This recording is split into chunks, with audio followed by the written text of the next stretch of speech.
So we have been going through these series throughout this year where we have kind of looked at discipleship. We have looked at God's story and who He is and what He has done for us. And now we kind of turn a corner and we begin to look into the process of what it is in our story, the church's story, our individual story. And so through this, we're going to look at different parts of the story. And over the next several weeks, we're going to talk about gatherings. We're going to talk about testimony, where next week, where did Rhonda go? See, she moved on me. They see this new seating. I'm used to seeing her over there. But Rhonda will be sharing her testimony of how God has been working in her life for the last couple of years and what that means for her and her family and how they thrive and strive to follow God. We're gonna talk about what it is to understand the Great Commission and maybe even have a chance to practice a little bit of that. We're gonna talk about prayer and we may just take time during the service to practice that. We're going to talk about baptism, and so I just kind of want to throw out now over the next few weeks, if you have not been baptized and you think, man, what is that? I want to understand that. I want to know more about that. We'll have an opportunity if anyone has a desire to be baptized that day. I'd like to know in advance so I can have water ready and warm, but if not, we'll figure out some substitutionary baptism to get you through that day so we can fill up the tub for the following week. It doesn't matter. We'll make it work, right? Then we're going to talk about communion, and then the last one, we're going to end with the grossest one, with feet washing. Yay! You don't have to specially wash your feet before you come to church that day. I'm not going to ask you to take your shoes off, but we're going to talk about it, and we're going to experience the purpose of feet washing. And so this is kind of just giving you a roadmap of what's coming over the next several weeks, but today we're going to focus specifically on gathering. And so I want to take you back 11 years. Yes, I was not here 11 years ago, but I want to take you 11 years ago this week. I loaded up in my truck, and I took this group of people from my church in Pendleton, and we went to a little community called Itapaso in Paraguay. It's the one and only mission trip I've ever led. Maybe the last, I don't know. Many people, if you want to hear a great, funny story, just ask me about the chicken bus that I rode for 12 hours that day. But going into Itapaso, we went into this community and we experienced a mission trip going to a school there called Light of the Nations School that exists there in Itapaso. And so Itapaso, it exists in Paraguay, which is one of the two countries that are landlocked in South America. Most of them have access to an ocean, but Paraguay is located, it touches Peru on the west side. On the east side, it touches Brazil. And on the south side, it touches,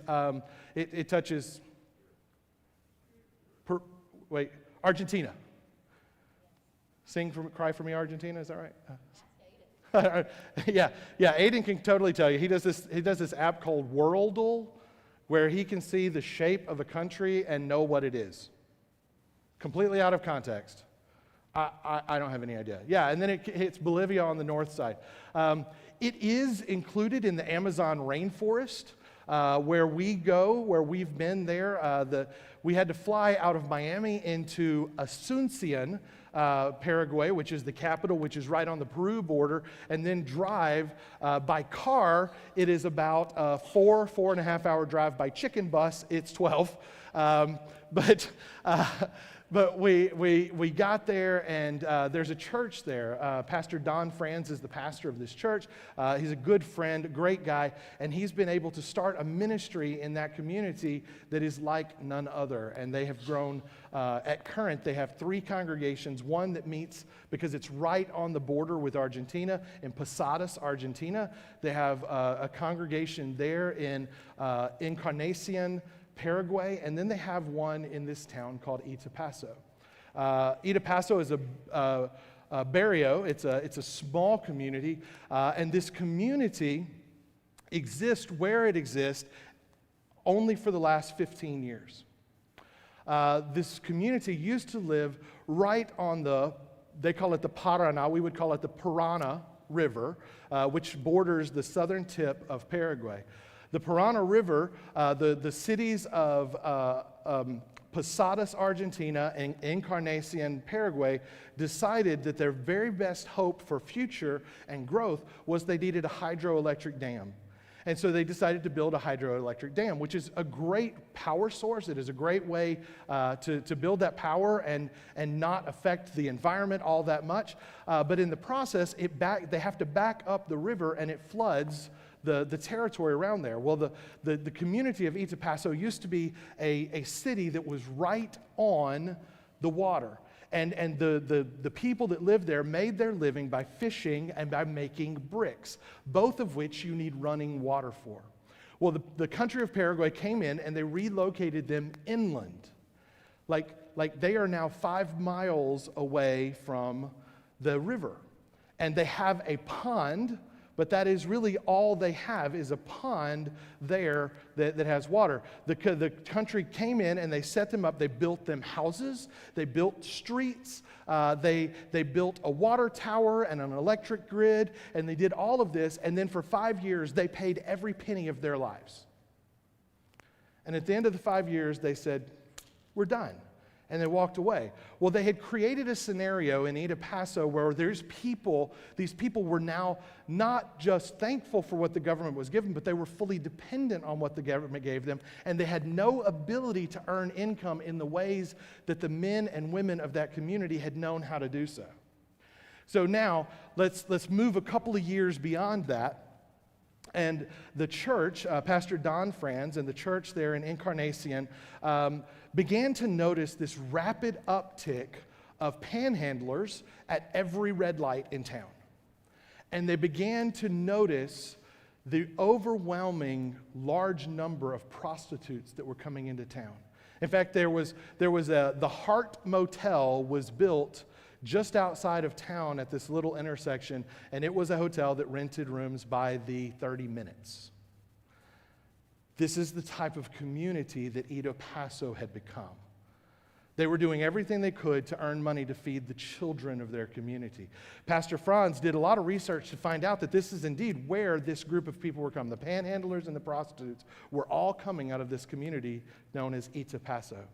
And so the church decided, what do we do? How do we do things? What on earth can we do to make a difference in this community? This is a barrio that is located 4.5 miles from our church. What can we do? And so the first thing that they did was they started going every Saturday, and they had a large block party meal. And they started feeding the community. They did this for about 2 years, and they were like, okay, so we've made some connections, we've made some inroads, what is our next step?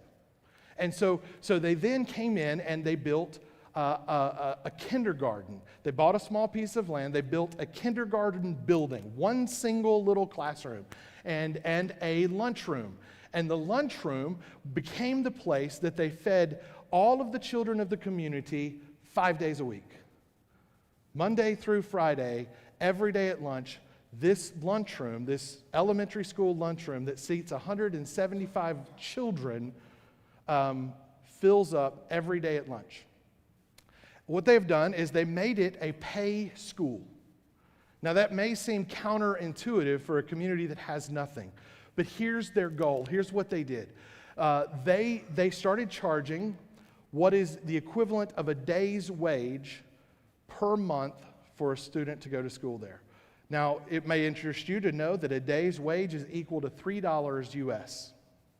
The exchange rate on the Paraguayan currency is 4,300 to 1. I landed there the first time. I had $250 American in my pocket. I wanted to get some Paraguayan currency. I exchanged that for $1.2 million. Stack of bills like this. I'm like, oh my goodness, I'm a millionaire. I finally did it, you know. But this is what they live in. I stopped and filled the van up that I was driving one time, and I had to pay $68,000 to fill the van up with gas. But this is just the culture, right? This is what's there. And so So this community, what has happened is they accepted 25 students a year into this private school, and then they offered scholarships for people that would fill out the paperwork. They partnered with a Church of God organization called Children of Promise, and if you sponsor a child through Children of Promise, I think it's now $28 a month, and in that they get health care, they get education, and they get Christian teachings at the same time. And so every year they have built onto this school. This year they built their 11th grade. So these kids that started in kindergarten are now in the 11th grade, and next year they get to build their senior classroom. But they've built onto it every year. It's been great. I got to go down and help make the bricks one time for the 4th grade class. So this is the culture that is there, but this is a very poor culture.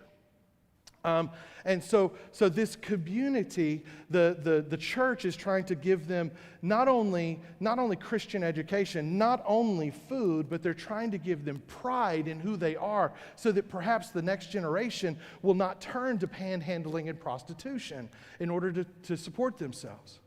And so they've built up this process. But one of the things that I marveled at when I was there, and this was 11 years ago this week that I was there, which is why I'm bringing it up. I'm not sure if I said that. So 11 years ago, the culture is a siesta culture. Now for me, what that translated to me before I went there was, that's really cool. They work a half a day, they take a long nap, and then they work a half a day. Sweet, I could live in that culture. But here's what I didn't know. Here's what I didn't quite understand is the income and ability to care for oneself in that community is so low that the siesta culture has nothing to do with taking a nap. It has to do with being able to eat in the middle of the day. So what happens is when shops and the world closes down at noon, from noon to 4, shops are open from 8 to 4, and then they're open again from 4 to 8 p.m. And so from noon to 4, multiple generations will come together in one home, and they bring what they have, and they make essentially stone soup.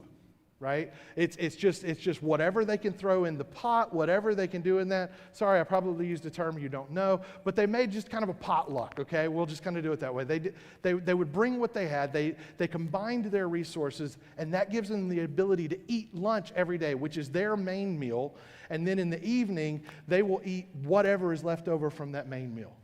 But they eat one true meal a day, and it happens during that 4-hour time frame. And so it is about the ability to bring multiple cultures together. So the siesta culture was different than what I thought it was.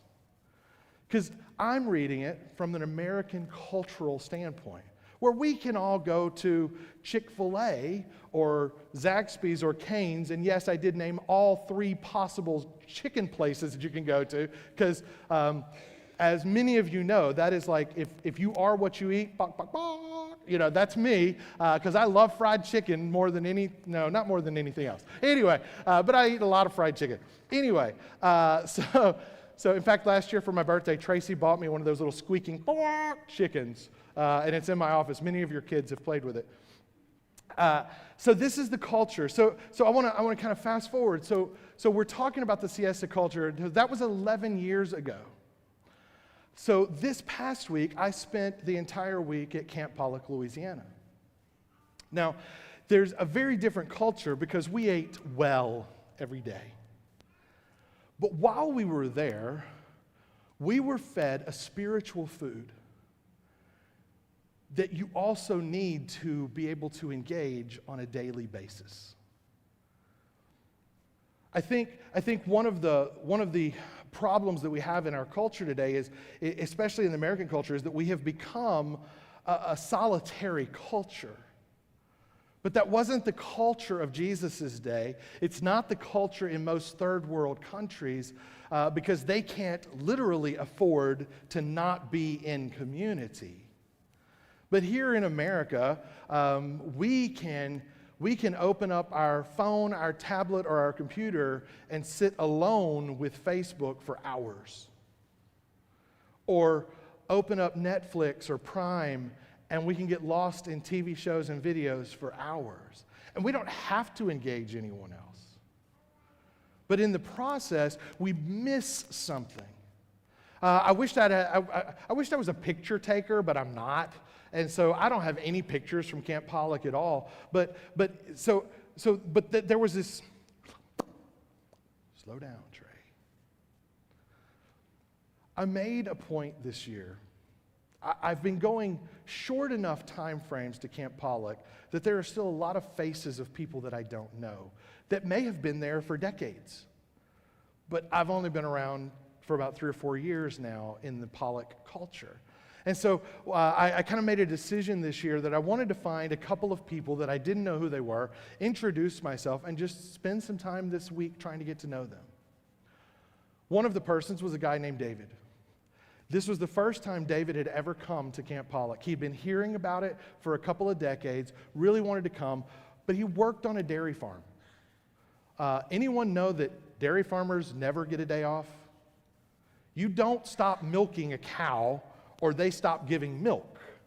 So 4 o'clock in the morning, 4 o'clock in the afternoon, 7 days a week, 365 and a quarter days a year, never stop. And this year he hired a guy to come in and milk his cows so he could come to camp meeting this year. David is probably 74 years old, has major health issues, probably needs knees, hips, and ankles replaced on both sides. But I've never seen a guy smile so much in my life. The spiritual food he received this week was absolutely amazing. And I had the opportunity to sit and eat meals with him. I had the opportunity to pray with him. I had the opportunity, we did a feet washing service on Saturday morning. I had an opportunity to wash his feet. Yes, yuck, it's okay. Because it's not about the yuck, it's about serving. And loved this guy. He said he will never miss another Camp Pollock. He will find a way to pay someone to milk his cows every year until he's dead. His words, not mine. I also got to meet Clyde and Loretta. Didn't know this. That was their first year there too. They drove over from Nacogdoches, Texas. They were in the same congregation as when the speaker's wife was a child. And they were an older, retired couple, but they wanted to come and love on that family, and so they came over to Camp Pollock and stayed the whole week. And I had the opportunity, again, to eat meals with Clyde and Loretta. I had a chance to pray with them. I had an opportunity. I didn't wash their feet because they weren't super really comfortable with their shoes off, and so we had the opportunity, and I washed their hands and just had an opportunity to love on them and got to learn about them and find out that they too understood the need for spiritual siestas for our people. They felt this need that the church, the Christians that they know are missing this opportunity for some type of daily connection with each other and daily connection with God. And so with that, I want to kind of transition to what the early church was and what they did. And so we look to Acts 2:42 through 47, and it describes what the first church looked like.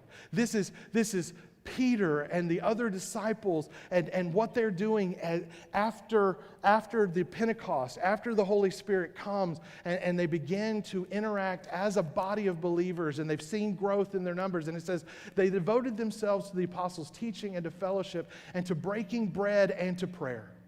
Everyone was filled with awe at the many wonders and signs performed by the apostles. All the believers were together and had everything in common. They sold property and possessions to give to anyone who had need. Every day they continued to meet together in the temple courts. They broke bread in their homes and ate together with glad and sincere hearts, praising God and enjoying the favor of all the people.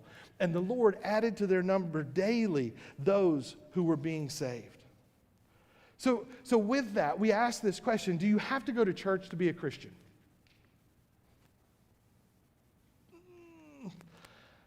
The way I typically answer this is no, but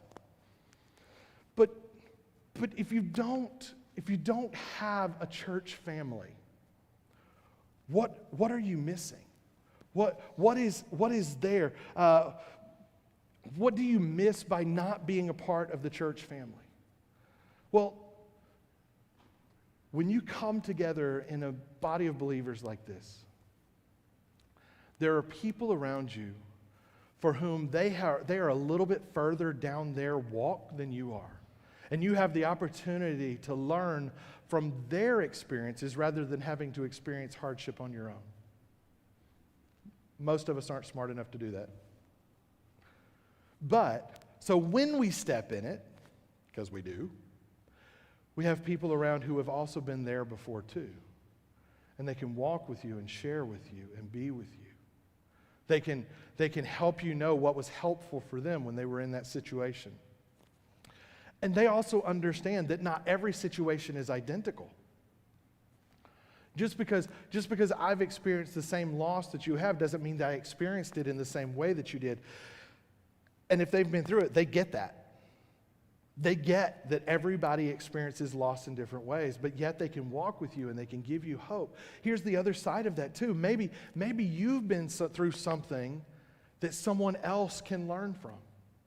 Maybe you've experienced something and then you get the blessing of helping someone else through a difficult time.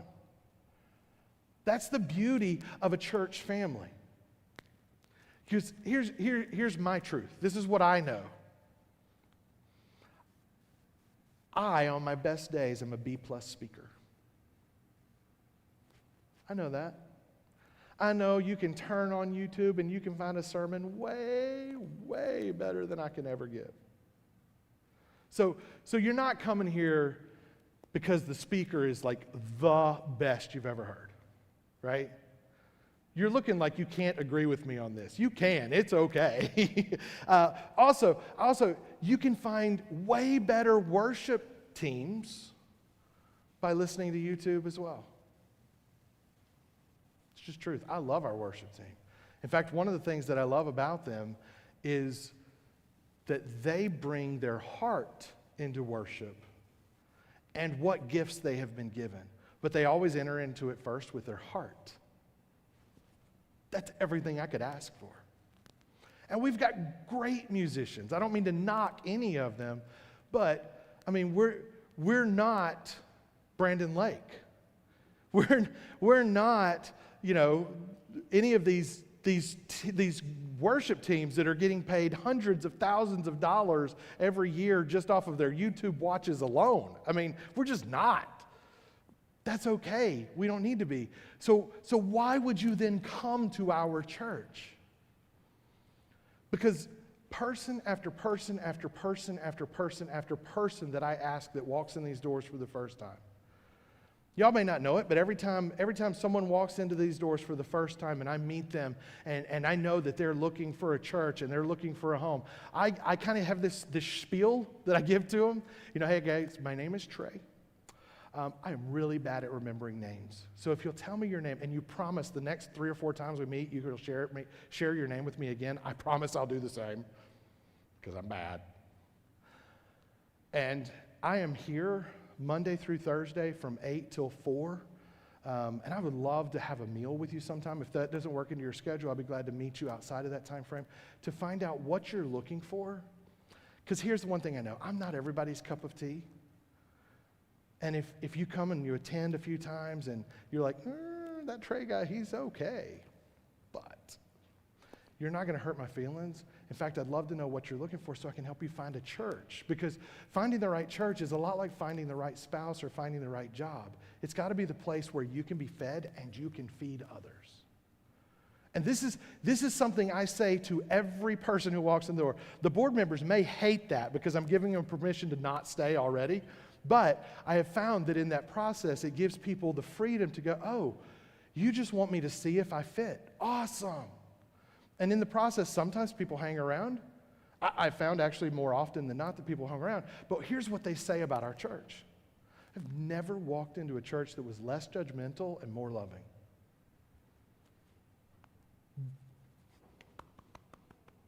That says a lot about you guys. That says a lot about you guys because they feel like they can walk in here and they don't have to have their world in order just so that they can be a part of the congregation. We welcome people with all kinds of warts and freckles, as the church should. And we love people, and we love people enough that at some point in time, if you hang around with us long enough, we just might challenge you to change something in your life.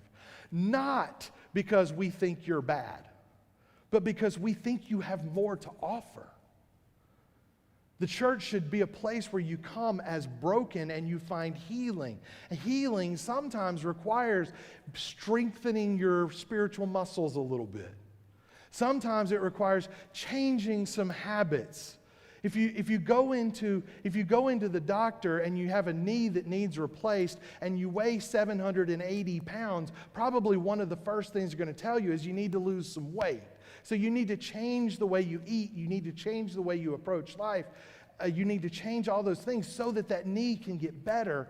And maybe if it need be, they could replace it and you could move on.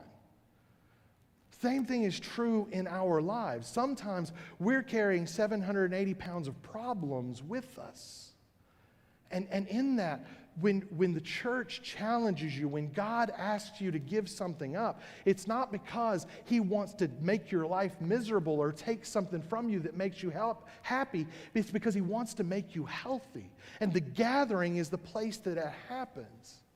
And so the gathering is super important. To me, there are things that I think you should find in a place of worship that are uniquely equipped for you. Several years ago, there was a book written called The 5 Love Languages, and I believe these are things that we ought to find in our local congregation. The 5 love languages are the words of encouragement. Some people are really good at giving those. Some people really need those to feel loved. Some people they have spiritual gifts that they need to share. Sometimes people are really, really good at giving gifts. Sharon, you are amazing at giving gifts. She goes out and shops dollar stores, thrift stores, yard sales, everything else. And if she finds something and she is thinking of you when she sees it, guess what you're going to get in the next few weeks? Or she'll wait till Christmas to give to you. But she loves to give gifts. And there are other people who just love to receive them, right? And so if that's your spiritual gift, you should be able to experience that in the church. Acts of service. I don't know if anyone has ever noticed, I know my wife has, this is the language I speak. You need help moving? Call me. You need help working on something around your house? Call me. You need help doing anything? Call me. I love to show up because it's how I know best to say I love you. Sometimes my wife wishes that wasn't the only gift I had. She wishes it was words of affirmation or giving gifts or something like that. But no, it's acts of service. And so I wash dishes, I wash clothes, I mow yard, I do whatever it is because I enjoy doing those things, especially for my family and my family. And so that one is definitely me. I totally see this one. And some people need to receive. That's how they feel loved, is if someone shows that up. Quality time. Heart-to-heart time. Some people, they don't need you to do anything for them. They just need you to be there with them. And other people, that is their gift. Just showing up, just being there.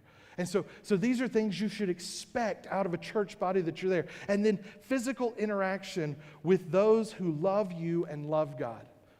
Now, in a marriage conversation, this always turns into the SEX question. You know what? I love, in our house, our seating places, mine and Amy's are seated right next to each other so I can reach over and touch her. This used to drive her nuts. She's gotten a lot better with it. But, because I do like physical touch. It's like, I need to be close to her. Oh, I love you. You know, and so one of the things you'll notice for me, like when I walk around here, not only do I want to do something for you, I want to give you a hug. If I don't know you, well, I'm going to ask permission, if I remember. It's who I am. It's what I do. And so, but you ought to be able, if you're a person who loves to hug, you ought to be able to give that. If you're a person who needs to receive that every now and then, you need to kind of connect with those people who are there. Because there are people for whom that's like, nope, get away from me, and that's okay. So if I ever reach in for a hug, it's okay for you to put your hand on my chest and go, no, thank you. It's okay. I'm not going to be offended for long. But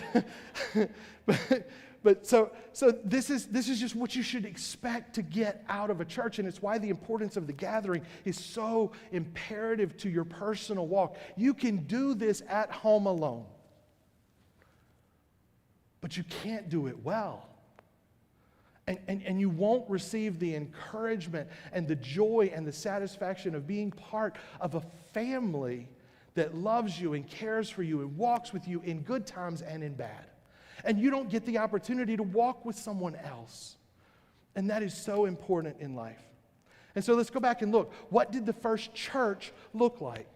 Well, if we walk through that Acts 2, 42 through 47, they learned and taught. They loved to hang out with each other. They ate together at the church. They prayed together. They marveled at what God did in their midst. They shared everything valuable. They supported each other financially. They hung out daily, focusing on the Word. They ate together in their homes, praising God, and they grew internally and externally. That's the church. That's what it's supposed to be. Now, I like to break it down a little bit, because I like fewer words, right? They learned, they loved, they ate, they prayed, they marveled, they shared, they support, they hung out. They ate again, I love that. And then they grew. Probably physically too, but they grew. Because you eat twice, you're going to grow a little bit. But they were not eating just physical food, they were eating spiritual food together. And so they were growing. And so this is really the challenge that I have for you today is as we talk about the gathering, what is it that you need out of the church, and what is it that you have to offer the church? And AKA, when I say the church, look around, see individual people's faces. The church is not the brick and mortar of this building. In fact, it has nothing to do with brick and mortar. I love that the original word for the church in Greek is the word ekklesia, which sounds like iglesia because it's a direct derivative for the Spanish word for church, but it doesn't mean a place. It literally means the gathering. So when we talk about the church, I'm talking about Lee and Devin. I'm talking about Hunter and Kenny. I'm talking about Connie and Larry and Tim. And I'm talking about Roger and Wanda. And I'm talking about Maddie and Leslie. And I'm talking about Sandy. And I'm talking about you guys. If I say the church, if I tell you I'm going to the church, I'm probably going to the building. But if I'm talking about the church, it's you I'm talking about. We are the church. And so I think it is so vastly important that we have a clear understanding of that as we go into what is our story? What is the response? Because none of the things we talk about, the testimony, the Great Commission, the prayer, the baptism, the communion, the feet washing, none of that stuff is a command from God. You should do this. But throughout, like we talked about at camp meeting, the concept was one anothering. And each of those things are things that God calls us to do with one another. Because each of those build the gathering. Each of those build us individually and they build us corporately. They build who we are and how we interact. I love my church family. Because when I'm here, I find encouragement for all kinds of things. I find encouragement sometimes because you're pouring into me and sometimes because you're asking me to pour into you. I find hope. I find hope as I see some of you go through really difficult times and find that there is a healing on the backside. That brings me hope. And sometimes I'm able to offer that hope because I've been through something similar. I find love. Man, I find love in this place, in these people. And I pray that you do as well. Because that is what the gathering is all about. And so I'm going to invite our worship team to come back up, and we're going to close with just a couple of songs.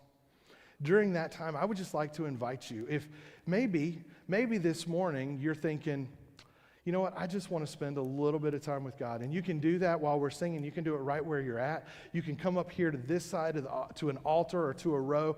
You can have a seat or kneel, and you can talk to God at one of these places that's kind of special and set apart.